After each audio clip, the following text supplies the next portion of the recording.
আমাকে টাকা দেয়নি আর আমিও তাদের কাছে হাত পাততে যাইনি। তুই শুধু তাদের নিন্দে করছো কেন? ও বাবা, তাদের জন্য তাদের মেয়ের এখনো কত দরদ দেখো।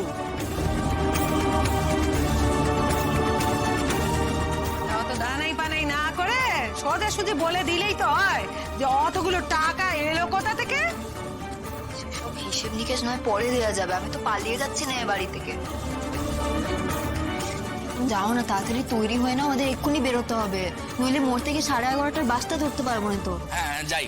এই দাঁড়া, কোথাও যাবি না হতভাগা, এখানে এসে চুপটি করে দাঁড়া। এই মেয়ে, তুমি আগে আমার কথার জবাব দাও। টাকা তুমি কোত্থেকে পেলে? হ্যাঁ, কার কাছে গেছিলে টাকা ধার করতে? এই গায়ে এত টাকা আমাকে কে দেবে? আমার বরকে কেউ টাকা ধার দিচ্ছে না, আমাকে কেন দিতে যাবে? ও টাকা তুমি পেলে কোত্থেকে?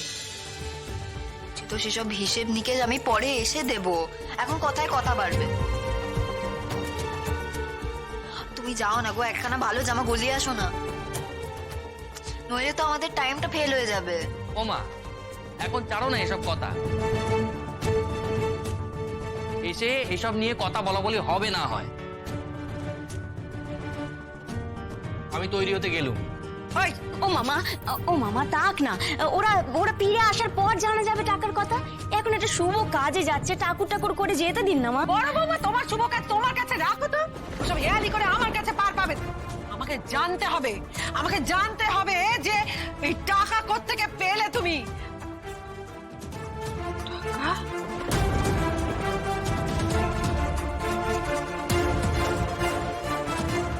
এ মা গো মা, মা কালী, আমি বোধহয় বুঝতে পেরেছি ও টাকা কোথা থেকে এসেছে।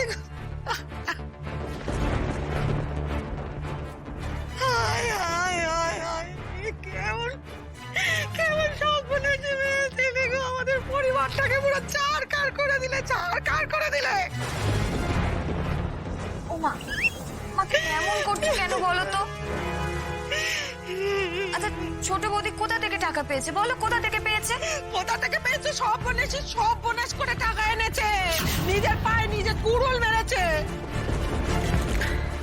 তোমাকে কুটো গয়নাটুকু যে দিলাম, সে গয়না তুমি বেঁচে চলে এলে, তাই তো? আমি ঠিক বলেছি? হে ভগবান,